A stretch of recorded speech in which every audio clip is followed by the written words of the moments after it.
Everyone. So in this video, I'm going to go over the three causes of inflation with you. Now, the first cause of inflation is probably the one that most people think of when they think of inflation, what causes it. And that's when the government prints more money. When the government creates more money, it makes the value of existing money go down or lose purchasing power, which means that we have inflation. Money doesn't buy as much as it used to. Right? To give you guys kind of like a thought experiment that would help you to understand how this would happen, right? You can imagine that like maybe first day in office, right? President Biden wants to make, a really good impression. So he issues an executive order and he says, all right, here's what we're going to do. Everybody, for every dollar bill that you have in your house, I want you to take it out and take a black marker and add a zero on the end. So now $1 bills are now $10 bills. $10 bills are now $100 bills, and $100 bills are now $1,000 bills. And at the same time, he's going to say, every bank in the United States, you need to add a zero on the end of every account.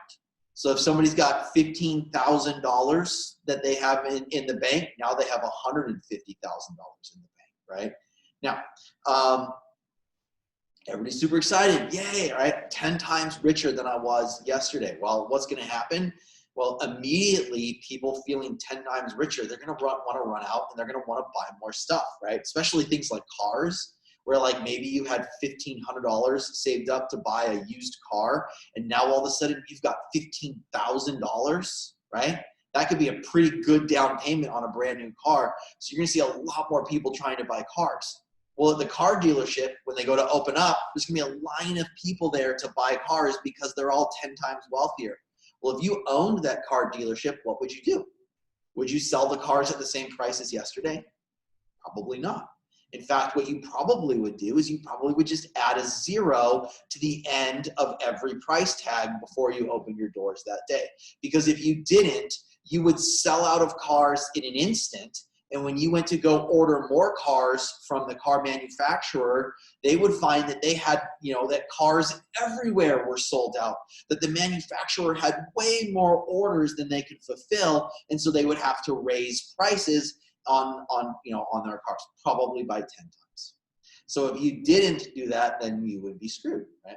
So you can kind of see through that experiment that if we radically increase the amount of dollars in the economy, that it's going to have to cause prices to go up to allocate the same amounts of goods and services that have always existed.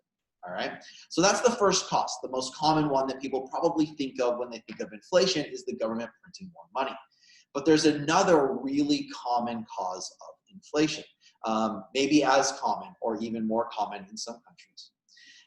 The second cause of inflation is when we have an increase in aggregate demand. That some factor causes people to want to buy and consume a whole lot, more than normal.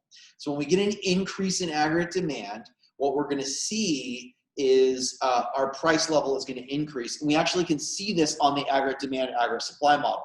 So I've got an aggregate demand, aggregate supply graph on here. I don't have the long run curve listed here because it's not really needed for this. It maybe would show us where we started and where we were ending up. But what I want us to focus on is what's happening to price levels. So I don't really have that long run curve on here. But if we look at the interaction between aggregate demand and short run aggregate supply, if we see an increase to aggregate demand, so for instance, like let's say there's a stimulus, right? Like they're talking about with the, they did in March of 2020 to try to kind of get people to spend more money as a result of the coronavirus pandemic, right? So the government decides that they're going to start sending money to people, right? Well, one of the things that happens is that we see an increase in aggregate demand. At least that's what they're trying to do. When we get an increase in aggregate demand, people want to consume and buy more stuff. Aggregate demand increases to the right. We have a new economic equilibrium.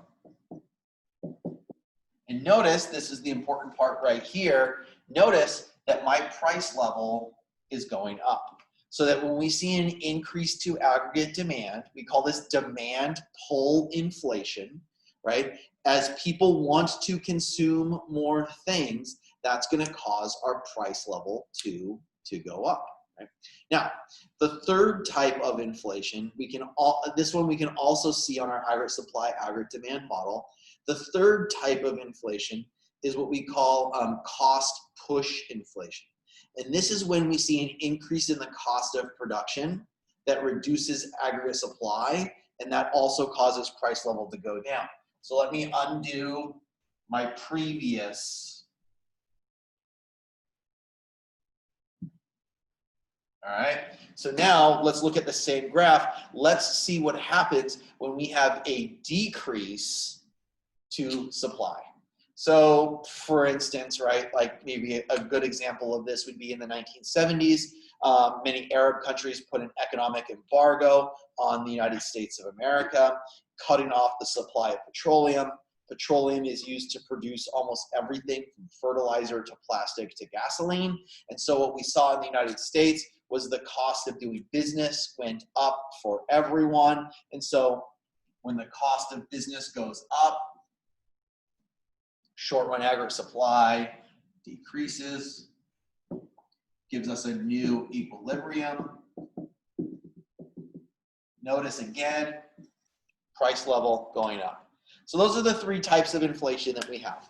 One, right, government prints more money. It makes the value of existing money lose its purchasing power, so then we have inflation.